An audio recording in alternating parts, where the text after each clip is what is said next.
Au nom du Père et du Fils et du Saint-Esprit. Amen.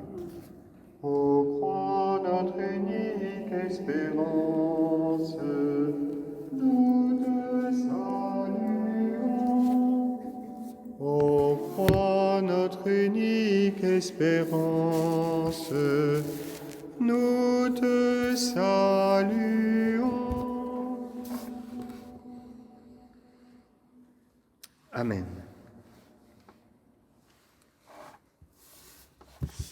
Voilà, alors nous continuons notre lecture de l'Évangile selon saint Jean. Bienvenue à ceux qui nous rejoignent, plusieurs étaient là ce matin, et bienvenue à ceux qui regardent. Alors ce n'est pas KTO, c'est la chaîne de la paroisse, encore plus prestigieuse. Voilà, donc nous sommes heureux de retrouver à la fois les paroissiens qui sont présents dans cette chapelle du Sacré-Cœur et ceux qui regarderont cette vidéo dans les heures ou les jours qui viennent. Le Triduum pascal est un moment vraiment privilégié pour redécouvrir toute la richesse de notre foi, et c'est pourquoi proposons matin et soir ce qui est à la fois un enseignement avec un aspect un peu didactique ou de formation, et puis une retraite, c'est-à-dire le but, bien sûr, c'est de, comme le dit saint Paul dans la lettre aux Philippiens, d'avoir en nous les sentiments qui étaient dans le Christ Jésus, lui qui s'est abaissé, qui s'est anéanti. C'est l'introduction spirituelle que je donnerai, c'est « Ayez en vous les sentiments qui étaient dans le Christ Jésus ». Donc tout l'intérêt de la lecture que nous faisons, c'est pas simplement d'extraire un message spirituel de l'Évangile, mais c'est d'entrer dans les dispositions, l'attitude intérieure de Jésus. Il y a un saint que j'aime beaucoup qui s'appelle saint Jean Eudes. Saint Jean Eudes est le grand docteur du cœur de Jésus. Alors pour nous, le cœur de Jésus, c'est un peu ce petit organe qui bat très fort. Quand Roméo aime Juliette, le cœur de Roméo bat très fort. Pour nous, le cœur, c'est ça. Alors chez saint Jean Eudes, ce n'est pas ça. C'est le sens dans la Bible c'est le sens de l'intériorité de Jésus, le lieu où il connaît, où il décide, où il veut. C'est toute cette richesse intérieure de Jésus. Eh bien, pendant les jours saints, nous essayons d'avoir ces dispositions intérieures du cœur de Jésus. Le jeudi saint, nous rappelons l'institution de l'Eucharistie et du sacerdoce. Comme je vous le disais ce matin, ces deux mystères sont intimement liés. Je vous rappelais ces paroles de Jésus, « Faites ceci en mémoire de moi ». On peut dire que c'est l'institution du sacerdoce. Il s'agit, dans l'Eucharistie et le sacerdoce, de Jésus qui donne sa vie pour que nous ayons la vie. Ce matin, je vous ai parlé du discours du pain de vie en nous disant nous sommes placés devant le mystère de la réalité de notre existence, la plus brutale, la vie ou la mort, comme le dit le livre de Deutéronome. Choisis donc la vie, mais quelle est la vie que nous choisissons? Quelle est la vie que nous voulons? Question qui a été bien actualisée avec l'histoire de la pandémie. Est-ce que c'est une vie purement biologique ou est-ce que ce n'est pas autre chose? Jésus nous dit, cherchez donc la vie qui demeure en vie éternelle. Jésus va donner une parabole, celle du bon pasteur, où il nous montre non seulement quelle est la vie qu'il veut nous donner, dont il était question dans le discours du pain de vie, cette vie plus forte que la mort, mais aussi comment cheminer vers cette vie, comment aller vers cette vie. C'est cette parabole du bon pasteur qui est suffisamment courte pour que je vous lise le début. Je ne lis pas tout le texte que je vais méditer, mais je vais quand même lire les passages qui nous intéressent. Voilà. Et bien sûr, chez vous, vous reprenez cette lecture et ça c'est un réflexe, il n'y a pas besoin de le dire, je sais que vous le faites spontanément. Vous ouvrez votre évangile et vous lisez. En vérité, je vous le dis, celui qui n'entre pas par la porte dans l'enclos des brebis, mais en fait l'escalade par une autre voie, celui-là est un voleur et un brigand. Celui qui rentre par la porte est le pasteur des brebis. Le portier lui ouvre et les brebis écoutent sa voix, et ses brebis, à lui, il les appelle une à une, et il les mène dehors. Quand il a fait sortir toutes celles qui sont à lui, il marche devant elles, et les brebis le suivent, parce qu'elles connaissent sa voix. Elles ne suivront pas un étranger, elles le suivront au contraire, parce qu'elles ne connaissent pas la voix des étrangers. Jésus leur tint ce discours mystérieux, mais eux ne comprirent pas ce dont il leur parlait. En vérité, je vous le dis, je suis la porte des brebis. Tous ceux qui sont venus avant moi sont des voleurs et des brigands, mais les brebis ne les ont pas écoutés. Je suis la porte. Si quelqu'un entre par moi, il sera sauvé. Il entrera et sortira et trouvera un pâturage. Le voleur ne vient que pour voler, égorger et faire périr. Moi, je suis venu pour qu'on ait la vie et qu'on l'ait surabondante. Je suis le bon pasteur. Le bon pasteur donne sa vie pour ses brebis. Le mercenaire qui n'est pas le pasteur et à qui n'appartiennent pas les brebis, voit-il venir le loup, il laisse les brebis et s'enfuit, et le loup s'en empare et les disperse. C'est qu'il est mercenaire et ne se soucie pas des brebis. Je suis le bon pasteur et je connais mes brebis, et mes brebis me connaissent. Comme le Père me connaît et que je connais le Père, et je donne ma vie pour mes brebis.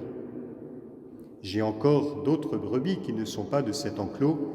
Celles-là aussi, il faut que je les mène. Elles écouteront ma voix. Il y aura un seul troupeau, un seul pasteur. C'est pour cela que le Père m'aime, parce que je donne ma vie pour la reprendre. Personne ne me l'enlève, mais je la donne de moi-même. J'ai le pouvoir de la donner et j'ai pouvoir de la reprendre. Tel est le commandement que j'ai reçu de mon Père. Le cardinal 23 faisait remarquer à des jeunes de 4e, 3e, il leur disait « Lisez l'Évangile selon saint Jean ». C'est l'Évangile où il y a le moins de mots, vous remarquerez. C'est très simple comme vocabulaire, mais à travers peu de mots, saint Jean dit des choses vraiment d'une grande profondeur, d'une grande richesse. Le Verbe s'est fait chair également à travers les mots de l'Évangile. Voilà, tout d'abord, nous allons regarder qui est le pasteur, ce thème du pasteur, pourquoi Jésus emploie cette parabole, qui est le pasteur. Ensuite, je parlerai davantage du lien entre le pasteur et les brebis. Et enfin, le pasteur, j'allais dire, dans le mystère de la passion, le pasteur qui s'expose lui-même. Qui donc est le pasteur ? Il est question du pasteur dans le livre d'Ézéchiel, chez un prophète qui s'adresse au peuple d'Israël qui était dispersé au moment de l'exil, et le Seigneur s'adresse au peuple d'Israël en lui disant « Voici que j'aurai soin moi-même de mon troupeau et je m'en occuperai. Comme un pasteur s'occupe de son troupeau quand il est au milieu des brebis éparpillées, je m'occuperai de mes brebis. » C'est le Seigneur qui parle, il prendra soin des brebis. C'est un très beau texte où on voit qu'il prend soin de la brebis qui ne mange pas assez, celle qui est trop grasse, celle qui est malade, celle qui a une patte cassée. Il prend soin de chaque brebis. C'est le Seigneur, le Dieu d'Israël. Et quand on voit la manière dont il va s'occuper de ces brebis, on reconnaîtra que c'est le Seigneur. Qui s'occupe si bien de ces brebis ? C'est le Seigneur. Il dit un petit peu plus loin, toujours au chapitre 34, « On saura que c'est moi, leur Dieu, qui suis avec eux, et que eux, la maison d'Israël, ils sont mon peuple, oracle du Seigneur Dieu. Et vous, mes brebis, vous êtes le troupeau humain que je fais paître. » Voyez, c'est très beau cette attitude de Dieu qui, quand on voit un troupeau où les brebis sont toutes, la laine n'est pas tondue, elles sont toutes sales, elles mangent mal, elles ne savent pas où dormir, bon, vous allez vous dire, le berger, soit le berger a une grosse fièvre et il est chez lui, soit c'est vraiment un berger inconséquent. Hein. Voilà. En revanche, si on voit que les brebis se portent bien, vous dites, mais qui donc est ce berger ? Voilà. Alors quand on verra le peuple d'Israël, eh bien, on reconnaîtra qui est le Seigneur. Et le Seigneur, qui veut vraiment guider son peuple, annonce, alors là c'est une annonce messianique, il dit « Je susciterai pour le mettre à leur tête un pasteur qui les fera paître. » C'est l'annonce finalement d'un Messie comme David, un David qui a rassemblé le peuple d'Israël qui était dispersé, avec 12 tribus qui ont été unies. Donc le Seigneur va envoyer un Messie pour réaliser cette œuvre d'unité.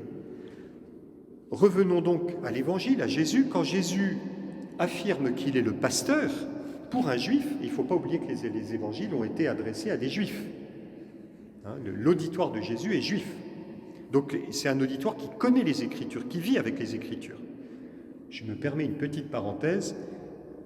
Il n'est pas là, il ne m'écoute pas, donc il ne m'en voudra pas si je le nomme. Nous avons parmi nos catéchumènes quelqu'un qui est de religion juive. Hein, il a une connaissance des Écritures, mais il se promène dans les Écritures avec une aisance. C'est un plaisir. Alors qu'il vient au catéchuménat, il est censé découvrir, mais il nous envoyait des mails. Et je me disais, mais voilà, c'est comme un rabbin, comme dans le judaïsme, on a une familiarité avec les Écritures. Hein. Eh bien, les Juifs, ils connaissent les Écritures. Quand Jésus dit « Je suis le bon pasteur », les Juifs, Ézéchiel 34, évidemment.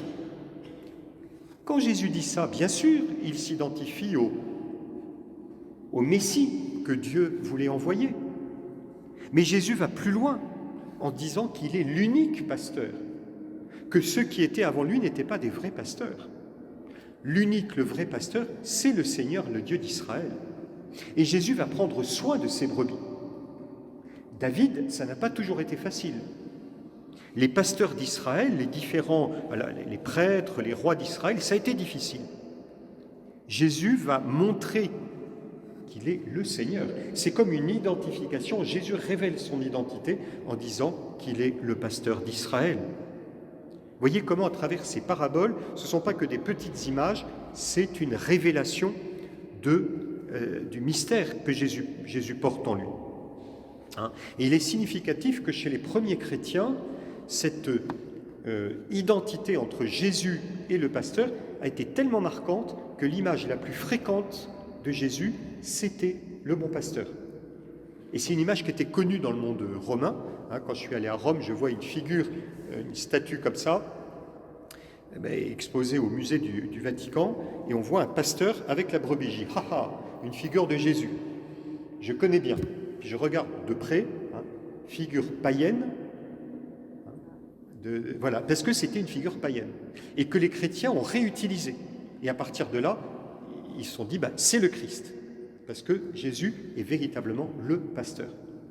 C'est très intéressant, l'iconographie. Je pense que vous connaissez les catacombes de Priscille, les catacombes de Caliste, ces images très connues. C'est là où on voit le plus le Christ. Il est véritablement le pasteur. Ça touche son identité même. Le deuxième point sur qui est le pasteur, je dirais, c'est pas simplement l'identité de Jésus qui nous apparaît, c'est aussi quel est le but.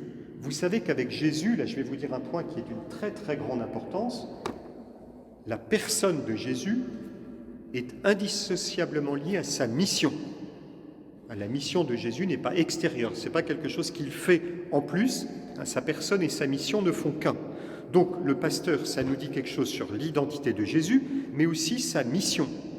Sa mission, nous en avons déjà parlé ce matin, à propos dans le discours du pain de vie, hein, sur ce désir de nous donner la vie plus forte que la mort.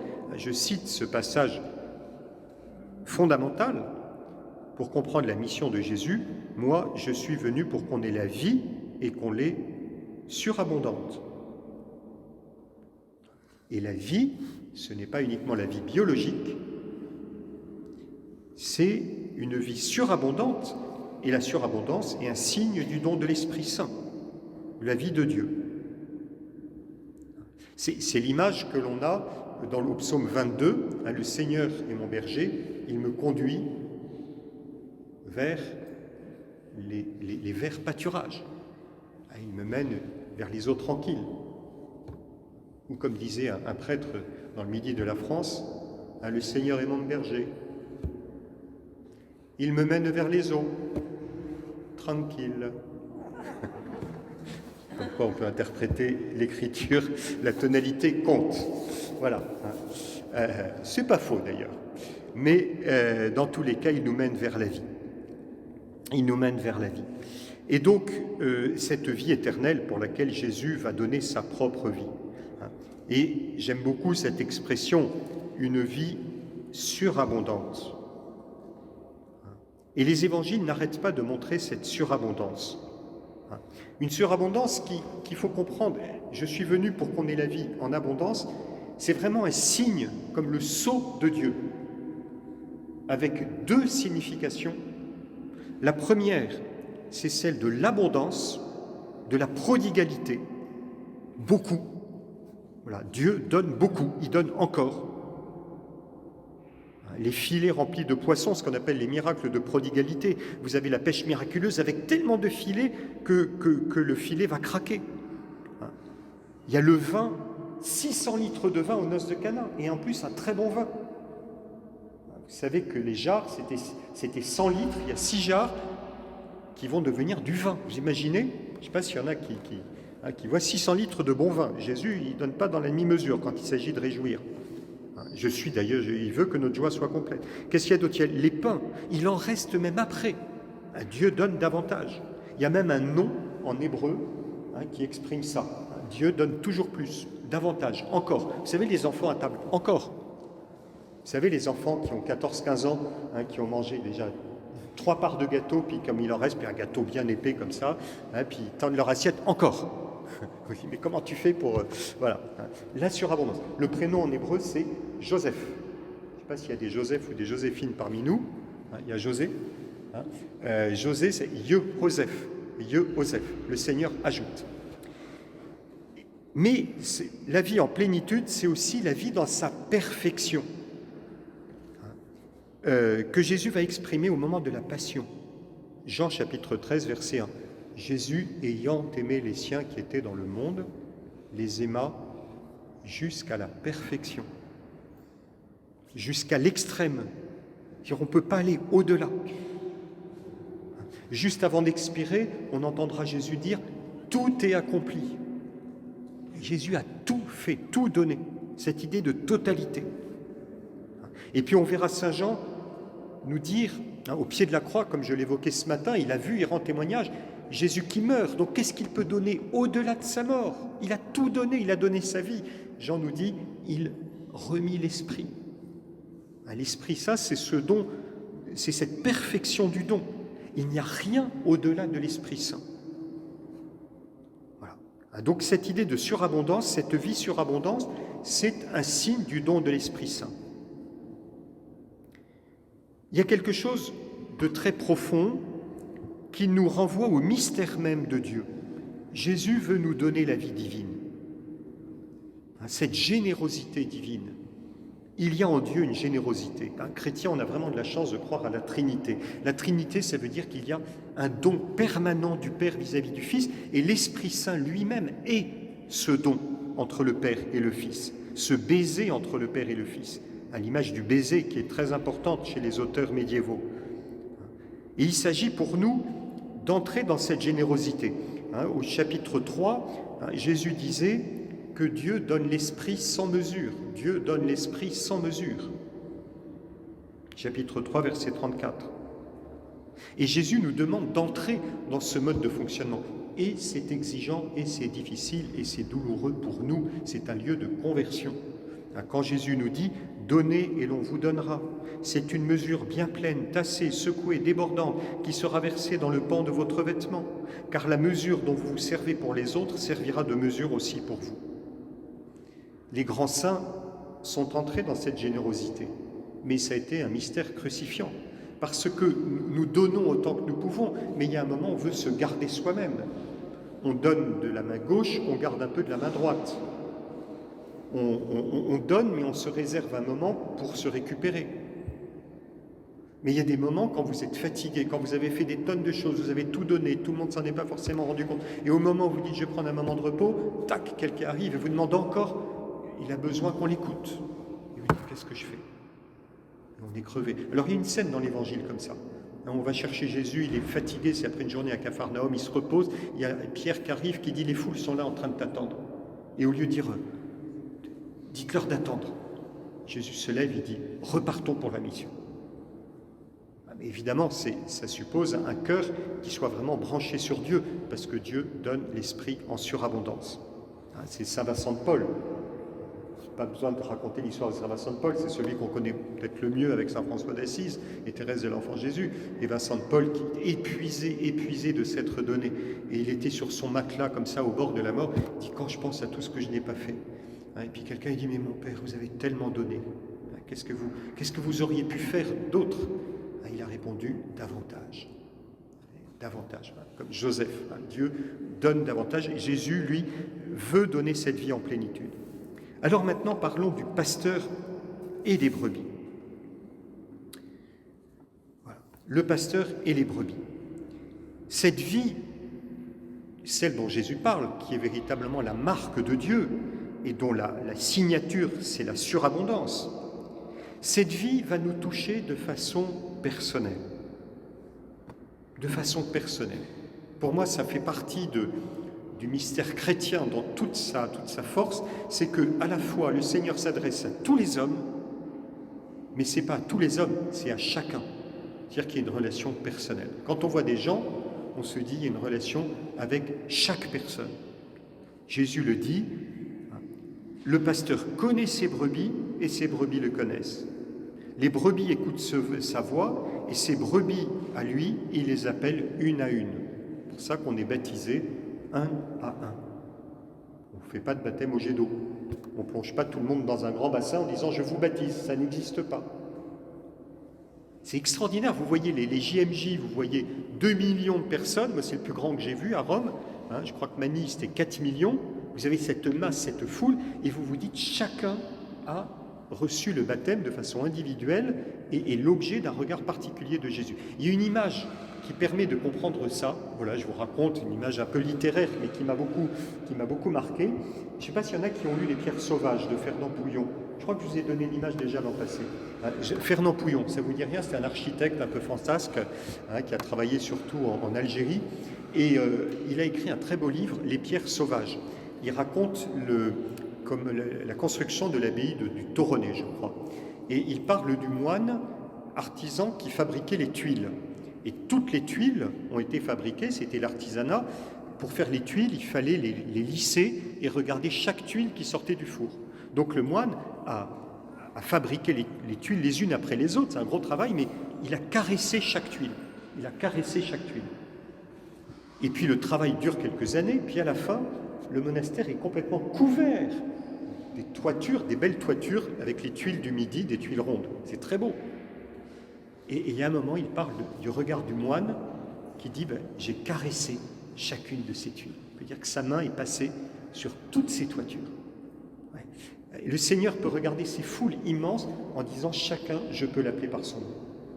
C'est très très fort. Et on le voit, l'attitude de Jésus pendant la dernière scène. Il a une attention personnelle pour chacun. Regardez avec Pierre. Quand il dit à Pierre, j'ai prié pour toi. Il dit ça devant les autres. Pierre, j'ai prié pour toi. Saint Jean, qui va poser sa tête sur la poitrine de Jésus. Il y a cette intimité. Thomas et Philippe, à qui il va répondre personnellement. Comment tu ne me connais pas, Thomas? Même pour Judas, à qui il va proposer de partager ce morceau de pain.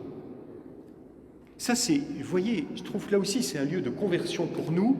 C'est pas facile, vous avez plein de personnes qui vous sollicitent, être capable d'être attentif à chacun. J'ai eu la chance d'assister à la messe plusieurs fois, la messe le matin au Vatican avec le pape Jean-Paul II, quand on était à Rome, on pouvait avoir la messe comme ça. Et quand il voyait quelqu'un, il disait, il est là pour moi, il nous regarde. C'est extraordinaire. Voilà. Jésus fait ça avec chacun. C'est une connaissance réciproque. Le Monseigneur Aupetit, hier, avait une très belle homélie. Je ne sais pas s'il y en a qui l'ont suivi. Il parle de cette relation d'amitié réciproque entre Jésus et nous, qui passe par la prière. Je connais mes brebis et mes brebis me connaissent. Chacun est unique pour Jésus. Chacun peut rentrer dans une connaissance personnelle, puisque Jésus en fait ses amis, chapitre 15. Je ne vous appelle pas simplement serviteurs, mais amis. Jésus va plus loin, puisque si nous comprenons comment notre relation au Christ pasteur, c'est comme la relation d'une brebis avec son berger, le berger connaît chaque brebis. Et ça, je peux vous dire, j'ai des amis qui sont bergers dans la région de Vendôme, ils ont plein de moutons. Eh bien, je peux vous dire que la dame qui était depuis des années dans cette exploitation agricole, il y a plein de moutons comme ça, Il disait, vous voyez la brebis? Non, non, pas celle-là, celle qui est un peu à gauche, celle qui est un peu plus loin. Alors non, vous voyez des centaines de moutons, on était incapable de reconnaître. Il dit, cette brebis-là, elle a une patte, elle boite un petit peu. Puis après coup, on se rendait compte qu'en effet, cette brebis, elle boitait bien, c'était bien celle-là. Mais elle arrivait à la reconnaître parmi toutes les autres. Comment elle fait? Donc ce que dit Jésus, c'est très très concret. Hein. C'est très concret. Voilà. Le pasteur, il nous connaît vraiment. Eh bien, cette connaissance intime, mutuelle, personnelle, Jésus la réfère à la connaissance qu'il y a dans la Trinité entre le Père et le Fils. Donc, entrer dans cette amitié avec Jésus, c'est déjà rentrer dans la vie divine. Nous apprenons pédagogiquement, dans l'amitié avec Jésus, à entrer dans la vie divine. Il dit qu'il nous connaît, je connais mes brebis et mes brebis me connaissent, comme le Père me connaît et que je connais le Père. De cette même relation. Alors évidemment, c'est une comparaison, c'est une analogie, parce qu'en Dieu, c'est incomparable. Et pourtant, il y a déjà quelque chose de cette vie de Dieu qui se réalise en nous. C'est une présence de l'un à l'autre, je dirais une présence, une immanence mutuelle. Jésus présent à moi, moi présent à Jésus. Finalement, c'est l'amour. Cette connaissance mutuelle n'est pas simplement une connaissance intellectuelle, c'est d'abord un amour, puisque je laisse de la place à Jésus, et lui me donne de la place dans son cœur. Jésus, au soir de la Passion, dira à ses disciples qu'il leur a fait connaître, c'est-à-dire qu'il leur a partagé tout ce qu'il a reçu de son Père. Quand quelqu'un rentre dans une famille, un fiancé ou une fiancée, il va voir qu'il entre dans l'intimité familiale si on lui partage un peu les histoires de la famille, les secrets de la famille. Vous voyez, voilà, on entre dans une intimité. C'est ça que Jésus a fait avec les apôtres. Eh bien, à cause de cet amour, Jésus veut se donner pour eux, parce que ses apôtres sont ses amis. Nul n'a de plus grand amour que de donner sa vie pour ses amis. Ça, c'est le chapitre 15, qui vient comme en écho pour expliciter cette relation d'amitié et d'amour entre Jésus et ses disciples. Jésus est véritablement le bon pasteur qui donne sa vie pour ses brebis, puisqu'il les aime. Je crois qu'il faut vraiment se persuader que le Seigneur nous aime et nous connaît personnellement. C'est au sein de cette relation unique que se déploie notre vie de foi. Pour ça qu'on ne peut pas dire simplement les chrétiens, chacun peut prier chez soi, le christianisme c'est une spiritualité. Non. Le christianisme c'est une communion, c'est une rencontre avec le Christ, un cœur à cœur dans lequel nous apprenons à nous laisser connaître par Jésus et à le connaître lui. Je vais terminer, dernière partie, en nous mettant encore davantage dans le mystère pascal que nous célébrons, c'est-à-dire la mort et la résurrection du Christ. Toutes ces considérations pourraient rester assez idylliques, assez belles, assez touchantes, en disant c'est merveilleux, il n'est question que d'amour, d'amitié, d'être proche de Jésus, il est proche de nous, mais la réalité de notre existence, c'est que nous avons du mal, nous, à nous laisser conduire par Jésus, à le suivre et à nous laisser aimer par lui. Ça, je pourrais faire la liste de tous les obstacles. Le premier obstacle, c'est nous-mêmes, qui avons du mal à nous aimer nous-mêmes et à accepter que Dieu nous aime comme nous sommes. C'est aussi le deuxième obstacle, c'est le fait que dans notre vie, chacun de nous veut conduire sa propre vie tout seul, être totalement autonome. C'est la question de l'amour-propre. Même notre vie spirituelle peut être un lieu de pouvoir, où je tiens le Seigneur à distance. Je sais quand je vais prier, je sais quand je vais être très joyeux, je sais quand c'est comme je veux, quand je veux. Je me construis ma propre petite religion. J'ai eu une discussion récemment avec quelqu'un qui était un peu assez frappé, parce que je disais, en prenant ses aises avec la pratique chrétienne, je vais à la messe, j'y vais pas, je prends ce qui me plaît pas, chacun se fabrique une bulle, et on s'enferme. Et il était assez marqué de ça. Et je lui ai dit, en effet, je décide tout, même de ma vie spirituelle, mais je reste extérieur à Dieu. Quand Dieu me demande d'aimer, c'est pas uniquement quand je veux, comme je veux, dans les conditions que je veux. La prière du matin, elle est très connue parce que nous la faisons tous. Seigneur, vraiment, aujourd'hui, je suis dans les meilleures dispositions. Je me suis confessé hier, je crois que j'ai compris, il faut vraiment que j'aime, je vais être super sympa, agréable, je vais laisser passer les vexations, les trucs, je vais être vraiment merveilleux, j'ai un désir d'aimer, voilà. Et puis c'est là qu'en sortant, paf, on tombe sur une personne qui a un regard un peu noir sur nous et qui va nous attribuer des pensées mauvaises que nous n'avons pas. Ça va un peu nous énerver. Alors on va envoyer balader la personne. Le Seigneur va dire, il me semblait que... Oui, mais enfin, là, il y a quand même une situation un peu spéciale, un peu particulière, et ça, c'est pas tolérable. Bon, où est-ce que j'en étais? Puis la personne dit, attends, on est en train de t'attendre, parce qu'on est dans nos pensées, alors ça nous énerve encore plus. Voilà. Puis le soir, on fait le bilan, on dit, bon, bah, c'est encore un peu loupé pour aujourd'hui, c'est pas si facile d'aimer. Or, c'était précisément comme ça que le Seigneur nous demandait d'aimer. C'est-à-dire qu'il prenait la conduite. Il disait, est-ce que tu acceptes d'aimer non pas comme tu avais prévu, mais par ce dépouillement de toi-même, en gardant la paix du cœur, en essayant de surmonter ton amour-propre. La vie spirituelle, c'est pas d'avoir beaucoup d'amour. Il y a des gens qui ont beaucoup d'amour, un amour, tellement d'amour, un amour envahissant qui envahit tout le monde, mais c'est moi-je. Non, la vie spirituelle, c'est d'aimer comme Jésus, d'entrer dans une relation avec Jésus et d'accepter de suivre, c'est lui le berger. Et c'est pas facile de suivre quelqu'un d'autre. Parce que je veux être le maître de mon propre chemin. Jésus, lui, il est le bon pasteur. Il est Dieu lui-même qui veut me conduire à la vie. Et Jésus sait que c'est un chemin difficile. Et Jésus, au lieu de nous donner des leçons de loin, il va s'engager lui-même. Le bon pasteur donne sa vie pour ses brebis. Donner sa vie, ça veut dire se dépenser soi-même. Ça, on peut dire que Jésus, il a mouillé sa chemise. Il a mis les mains dans le cambouis, si vous me permettez l'expression. Jésus y est allé franchement. On le voit. Il va même lui qui est si saint, si pur, qui connaît toutes les Écritures, il va se faire accuser par les pharisiens de manger à la table des pécheurs, alors que normalement un juif comme lui n'avait pas le droit. Donc Jésus, il va s'en entendre plein de choses très désagréables, mais parce qu'il veut vraiment chercher les brebis malades. Donc il s'expose lui-même. Jésus donne sa vie. Il cherche l'intérêt de ses brebis. Il ne cherche pas à se protéger lui-même. Il cherche l'intérêt de ses brebis. Si le loup s'approche du troupeau, eh bien, Jésus va rester et va affronter le loup. Le mercenaire, c'est celui qui cherche son intérêt. Il est tout gentil avec les brebis. Il leur fait des discours pieux. Il leur parle d'amour. Il leur parle de choses merveilleuses. Mais quand on est face aux difficultés, il ne sait plus comment faire, alors il s'en va. Ça, c'est le mercenaire. Jésus, lui, il va affronter le loup au moment de la passion. Alors le loup, on peut dire, c'est les chefs du peuple, les soldats romains, tous ceux qui réclament sa mort. Mais le loup, ça va être aussi la lâcheté des disciples.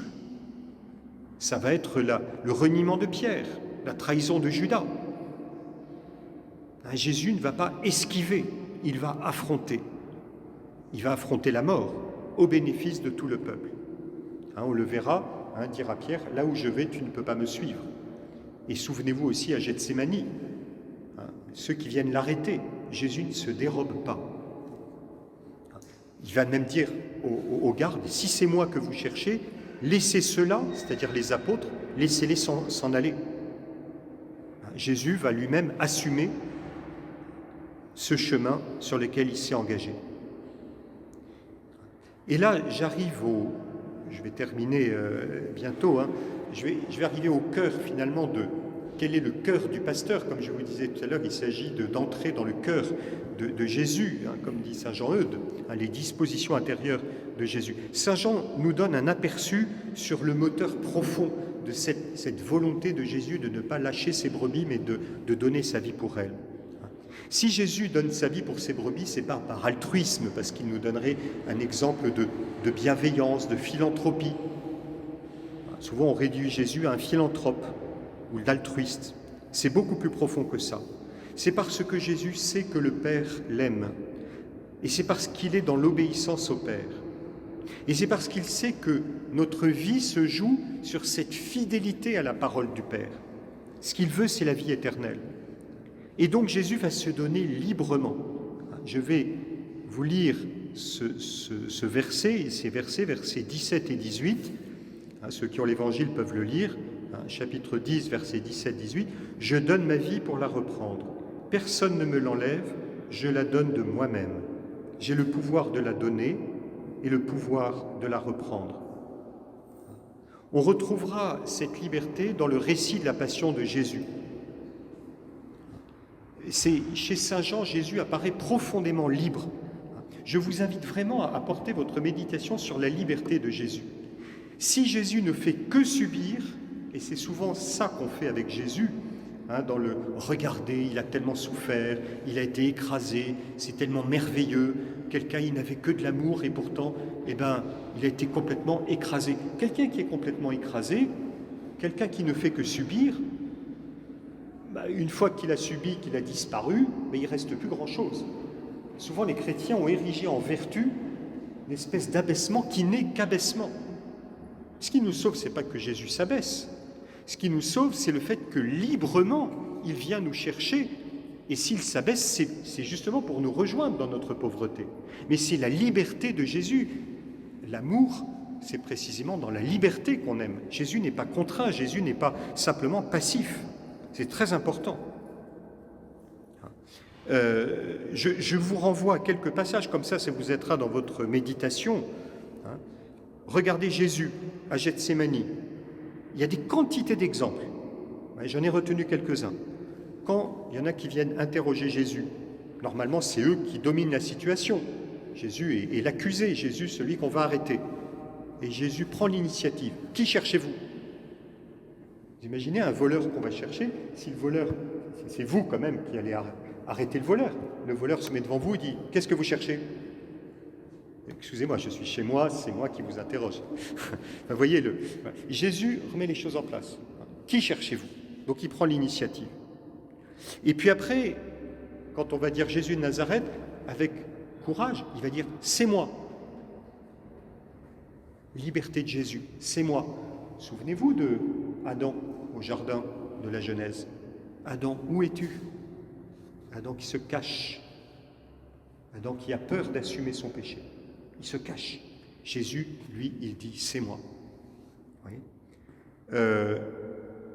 Le procès avec le grand prêtre, avec Pilate, est extraordinaire. C'est Jésus, en fait, qui se présente comme un juge. Il interroge le grand prêtre ou bien Pilate sur ses intentions. Pourquoi me demandes-tu ça ? Sais-tu que j'aurais pu faire venir avec des anges ? Il prend l'initiative, c'est lui qui est le juge, c'est ce que nous montre Saint Jean. Un autre détail intéressant, Jésus portant lui-même sa croix, il s'empare de sa croix. Donc c'est vraiment la liberté de l'amour de Jésus qui, au-delà de l'apparente passivité, Jésus est ligoté, on nous dit qu'il est ligoté, comme l'agneau qu'on mène à l'abattoir, mais profondément, c'est lui qui s'avance vers la mort pour vaincre la mort et pour sortir vainqueur du tombeau en se donnant totalement au Père. Voyez, il y a plusieurs niveaux de lecture de la Passion. Celui qui met en avant les souffrances de Jésus, alors bien sûr, on prend le temps de méditer sur les souffrances de Jésus. Il y a une spiritualité un peu doloriste au XIXe siècle, et c'est normal, et on voulait beaucoup au XIXe pleurer, et il y a quelque chose d'assez noble, d'être capable d'être ému, une sorte de compassion. Cela n'est pas faux, cela est même bien, mais cela est largement insuffisant. Et encore une fois, ça donne comme résultat un christianisme dans lequel on ne fait que que subir, qu'on est vraiment mauvais, c'est l'autoflagellation, puis Jésus s'est fait tellement petit, puis il s'est abaissé, puis il n'a rien répondu, et puis il n'a fait que subir, et puis on est dans la résignation. C'est effrayant. Non, Jésus qui est debout, qui dit « c'est moi ». Qui cherchez-vous ? Jésus dans la liberté. Sa liberté, c'est qu'il continue de s'offrir au Père. Et c'est ça qui agace Satan. C'est ça qui fait que Satan, il sait que sa défaite est proche. Parce qu'il voudrait que Jésus rentre dans cet abattement, cette résignation. Le moment où dans notre vie, nous disons, finalement, il n'y a rien d'autre à attendre. Ma vie n'a pas d'horizon. L'amour reste maître des événements. Il faut toujours avoir présent à l'esprit cette liberté de Jésus. Vous voyez ces deux niveaux de lecture, ce sont les souffrances de Jésus, mais c'est aussi la liberté de Jésus. Jésus qui n'est pas venu pour condamner le monde, mais pour que par lui le monde soit sauvé, que le monde ait la vie, eh bien Jésus va affronter le loup, c'est-à-dire la cruauté, la lâcheté, le mensonge des hommes, comme le bon pasteur, qui ne fuit pas, mais qui sera là pour protéger ses brebis et pour les mener vers la vie. Voilà, alors je m'arrête là. Est-ce qu'il y a des questions, des choses qui n'étaient pas claires ? Comme on est dans le cadre, c'est à la fois un enseignement spirituel, mais aussi un enseignement sur l'Évangile, il y a peut-être des choses qui ont besoin d'être clarifiées, ou peut-être par rapport à ce matin.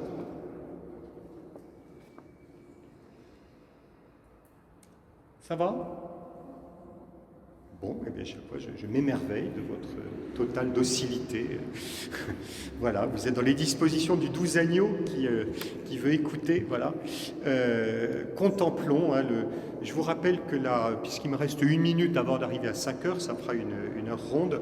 Dans un petit conseil spirituel, vous m'entendez dire à peu près à chaque homélie et chaque enseignement qu'on moralise beaucoup et quelquefois un peu trop.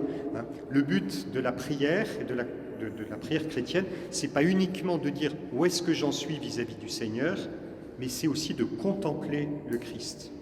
Voilà, de voir Jésus comme Saint Jean qui regarde. Il y a quelque chose de contemplatif et de nous laisser illuminer, comme disait Madeleine Delbrel, une femme mystique qui habitait pas loin d'ici. Il y a quelques 60 ans, 100 ans, elle disait « Je suis une éblouie de Dieu ». Laissons-nous éblouir par ce mystère du Christ libre, le Christ pasteur, qui veut nous guider vers la vie. Voilà. Et cette prière contemplative, alors Jean chapitre 10, en écho, vous pouvez prendre bien sûr le chapitre 15 avec « Je ne vous appelle plus serviteur, mais ami ». Voilà. Prochain rendez-vous, c'est dans une demi-heure, 5h30 pour la messe de la Seine, qui se prolongera par la veillée au reposoir, et demain matin, l'office des ténèbres, on peut arrêter, l'office des ténèbres à 8h, suivi du 3e enseignement, et le 3e enseignement, ce sera sur le grain de blé tombé en terre, qui évidemment nous met au cœur de la passion. La passion de Jésus, c'est vraiment le passage de la passion chez Saint Jean. Voilà, bon jeudi saint.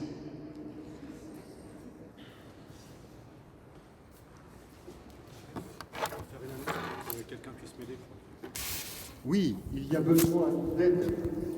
S'il y en a qui veulent aider Miguel à déplacer les chaises pour vider la chapelle pour la veillée au reposoir tout à l'heure. Merci. Il suffit de lui proposer.